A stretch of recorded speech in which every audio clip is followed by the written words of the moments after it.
4+4 offer. మొదటిసారిగా country delight పాలని 4 రోజులు ఆర్డర్ చేసిన వాళ్ళకి మరో 4 రోజులు ఫ్రీ. ఇంకెందుకు ఆలస్యం, యాప్ని డౌన్లోడ్ చేసుకోండి. Download the country delight app now. ఈ ఎమ్మెల్యేల అనర్హత పిటిషన్ పై విచారణ సందర్భంగా స్పీకర్ తీరు మీద కూడా సుప్రీం ఘాటు వ్యాఖ్యలు చేసింది సార్. ఒకవేళ స్పీకర్ అసలు ఏ నిర్ణయం తీసుకోకుంటే రాజ్యాంగ సంరక్షకులుగా ఉన్న ఈ దేశ కోర్టులు నిస్సహాయంగా ఉండిపోవాల్సిందేనా?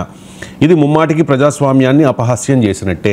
స్పీకర్ మా అభ్యర్థనకు స్పందించకుంటే ఆర్టికల్ 142 ప్రకారం చర్యలకు ఉపక్రమించే అధికారం మాకుంటుంది.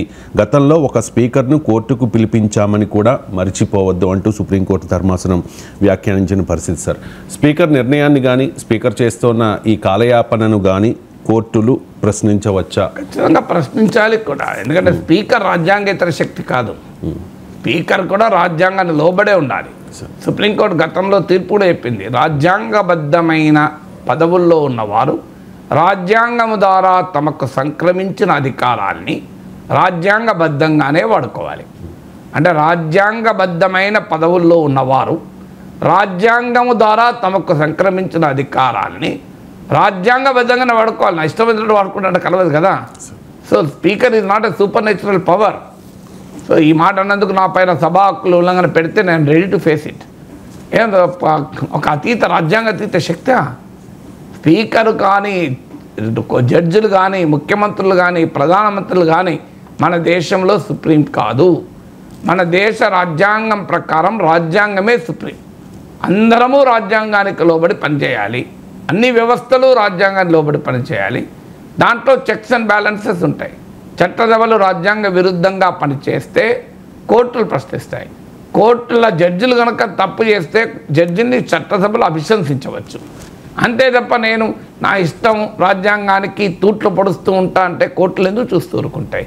చరిత్రలో చాలా ఉదాహరణలు ఉన్నాయి. కోర్టులు అద్భుతంగా స్పందించి ఈ దేశ ప్రజాస్వామ్యాన్ని కాపాడిన తీర్పు. నిన్న కాక మొన్న గుజరాత్ పోలీస్ ఒక ప్రతిపక్ష ఎంపీ పైన కేసు పెడితే ఇన్స్టాగ్రామ్ పోస్ట్ పైన కోర్టులు ఎంత అద్భుతంగా స్పందించాయి.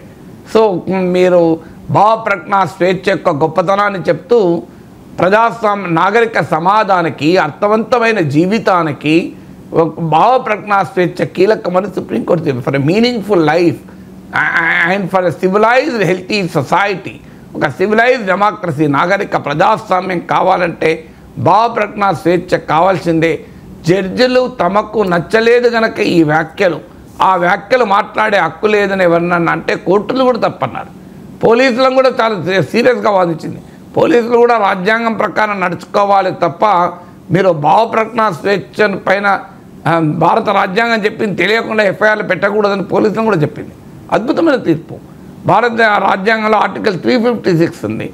ఆర్టికల్ 356 ప్రకారం ఒక రాష్ట్ర ప్రభుత్వం కనుక రాజ్యాంగబద్ధంగా వ్యవహరించే పరిస్థితి లేదనుకోండి, ఫెయిల్యూర్ ద కాన్స్టిట్యూషనల్ మిషనరీ, రాజ్యాంగ యంత్రాంగము విఫలమైతే ఆ రాష్ట్ర ప్రభుత్వాన్ని తొలగించి శాసనసభను కూడా రద్దు చేసి రాష్ట్రపతి పాలన పెట్టే అధికారం కేంద్ర ప్రభుత్వానికి ఉంది.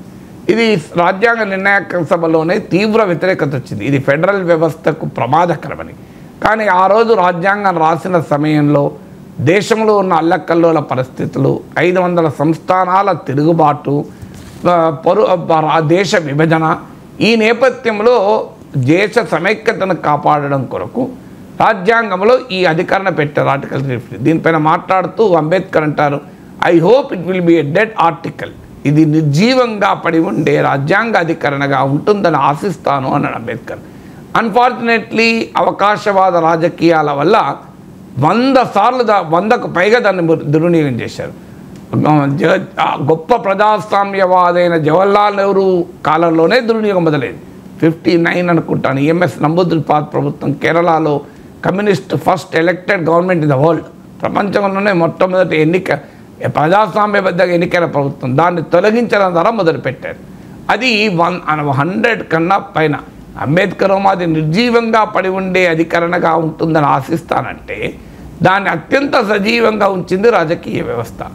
అందుకప్పుడు సుప్రీంకోర్టు ఎస్ఆర్ బొమ్మాయి కేసులో చారిత్రాత్మకమైన తీర్పు చెప్తూ సుప్రీంకోర్టు ఏమన్నది, మీరు భారత రాష్ట్రపతికి కేంద్ర కేబినెట్ ఇచ్చే సలహా న్యాయ సమీక్షకు అతీతం. Union cabinet advice to the president of India is not a subject of judicial review. కానీ ఆ సలహాకు ఎంచుకున్న ప్రాతిపదిక రాజ్యాంగబద్ధతను మాత్రం సమీక్షిస్తామన్నాడు. So the courts will review the material on with the advice is given. మీరు మీ ఇష్టం వచ్చినట్టు అడ్వైజ్ ఇచ్చుకోండి, మాకు అభ్యంతరం లేదు, కానీ దానికి ఆ ప్రాతిపదికకు రాజ్యాంగబద్ధత ఉందా అని చెప్పి సుప్రీంకోర్టు తీర్పు చెప్పింది. ఈ అద్భుతమైన తీర్పు తర్వాత ఆర్టికల్ 350 దుర్వినియోగం పూర్తిగా ఆగిపోయింది. ఎంత గొప్ప తీర్పు చూడండి. అలాగే మీకు భారత ప్రజాస్వామ్యంతో ప్రశ్న వచ్చింది, పార్లమెంటు రాజ్యాంగాన్ని సవరించవచ్చా సవరించకూడదా? మారుతున్న సామాజిక ఆర్థిక రాజకీయ పరిస్థితుల వల్ల రాజ్యాంగం స్టాటిక్గా ఎలా ఉంటుంది, డైనమిక్గా ఉండాలి కనుక రాజ్యాంగాన్ని మార్చుకోవచ్చు అన్నది ఒక వాదన. రాజ్యాంగాన్ని మార్చుకుంటూ పోతే రాజ్యాంగం మౌలిక స్వభావమే పోతుంది కదా అని ఇంకో మాట. అప్పుడు సుప్రీంకోర్టు కేశవానంద భారతి కేసులో అద్భుతమైన తీర్పు చెప్పింది. ఏమని చెప్పింది సుప్రీంకోర్టు? రాజ్యాంగాన్ని మార్చుకునే అధికారం పార్లమెంటుకు ఉంటుంది. The parliament has the power to amend the constitution, but it cannot amend the basic structure of the constitution as enshrined in the preamble of the constitution. రాజ్యాంగ పీఠికలో పేర్కొన్న రాజ్యాంగ మౌలిక స్వరూపాన్ని మార్చే అధికారం పార్లమెంటుకు కూడా లేదు అని కేశవానంద భారతి కేసులో చారిత్రాత్మక తీర్పు చెప్పింది. ఎంత గొప్ప తీర్పు అంటే, ఆ తీర్పు వెలువడిన రోజు రాజ్యాంగ ప్రియులు తమ పిల్లలకు కేశవానంద భారతిని పేర్లు పెట్టుకున్నారు. అంత గొప్ప జడ్జిమెంట్. రైట్ టు ప్రైవసీ, వ్యక్తిగత గోప్యత, జీవించే హక్కులో భాగమని కోర్టులు తీర్పు చెప్పాయి. సో ఇలాంటి అనేకమైన తీర్పులు. Mohini Jain versus state of Karnataka కేసులో supreme court education can never be a class preserve, విద్య అనేది సంపన్నుల సొత్తుగా ఉండకూడదు అని తీర్పు చెప్పింది. ఇవన్నీ ఎలా వచ్చాయి? కోర్టులు తీర్పులు చెప్పాయి. ప్రజాస్వామ్యాన్ని కాపాడే హక్కు ఉంటుంది. ఖచ్చితంగా ఇవాళ 10వ షెడ్యూల్ను ఉల్లంఘిస్తూ ఫిరాయింపు నిరోధక చట్టానికి తూట్లు పడుతూ రాజకీయ పార్టీలు అతి బహిరంగంగా, అతి దుర్మార్గంగా ప్రజాస్వామ్యాన్ని నాశనం చేస్తున్నాయి. ఇందులో ఎవరూ అతీతులు కాదు. సో బీఆర్ఎస్ ఇవాళ బాధితులుగా చెప్తున్నారు. బీఆర్ఎస్ కూడా నిందితులే ఈ వ్యవహారంలో. వాళ్ళు చేసిన పనిదే, బీజేపీ చేసిన పనిదే, అన్ని పార్టీలు అదే పని చేస్తాయి.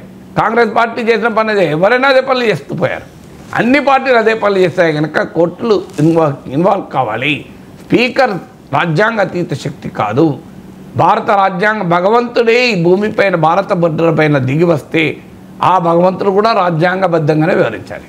నాకు సంబంధం లేదు, నేను భగవంతుణ్ణి, నేను సృష్టించిన మానవుడే కదా రాజ్యాంగాన్ని రాసింది అంటే, దేవుడా మీరైనా రాజ్యాంగాన్ని గౌరవించాలి అని చెప్తాడు, చెప్పాల్సిందే. అందులో స్పీకర్ భగవంతుడు కన్నా గొప్పవాడా? నాకు అర్థం కాని అంశం. స్పీకర్ భగవంతుడు రోడ్లపైన గుళ్ళు, మసీదులు, ప్రార్థనా స్థలాలు కడితే సుప్రీంకోర్టు గొప్ప తీర్పు చెప్పింది. జస్టిస్ గోపాల్ గౌడే, god will never obstruct road, దేవునికి ఏం పని లేదా రోడ్డును అడ్డంగా ఉంటాడా అని. So god will never obstruct the path అన్నాడు. అసలు దేవుడు రోడ్డును ఎప్పుడూ అడ్డుకోడు. దేవుడు అంటేనే మానవ లోక కళ్యాణం కొరకు ఉంటాడు, రోడ్లకు అడ్డంగా ఉంటాడా దేవుడు అన్నాడు. ఇలాంటి అనేక సందర్భాల్లో కోర్టుల ముందుకు వచ్చాయి. ఇవాళ స్పీకర్ నిర్ణయాలు తీసుకోకుండా ప్రజాస్వామ్యాన్ని కూని చేస్తున్నారు. అందువల్ల ఆ స్పీకర్ నిర్ణయం తీసుకోమని సుప్రీంకోర్టు ఆదేశించాల్సిందే ప్రత్యేక పరిస్థితుల్లో, తప్పదు. అలాగే ఈ మెర్జర్ ప్రొవిజన్ కూడా కొట్టిపారాల్సిందే. Nothing is a nonsense merger అనేది. అసలు ఒరిజినల్ పార్టీ విలీనం కాకుండా లెజిస్లేచర్ పార్టీ విలీనం ఏంటి? తెలుగుదేశం పార్టీ ఎప్పుడో బీజేపీలో విలీనమైంది, మీకు తెలుసా? రాజ్యసభలో మీకు సుజనా చౌదరి, టీజీ వెంకటేష్, గరకపాటి మోహన్ రావు, వీళ్ళు సీఎం రమేష్, వీళ్ళు బీజేపీలో చేరిన రోజే టీడీపీ విలీనం అయిపోయింది. బీజేపీలో మన చంద్రబాబు నాయుడు ప్రభుత్వం ఎందుకుందో నాకు తెలియదు. ఆల్రెడీ టీడీపీ లేదండి.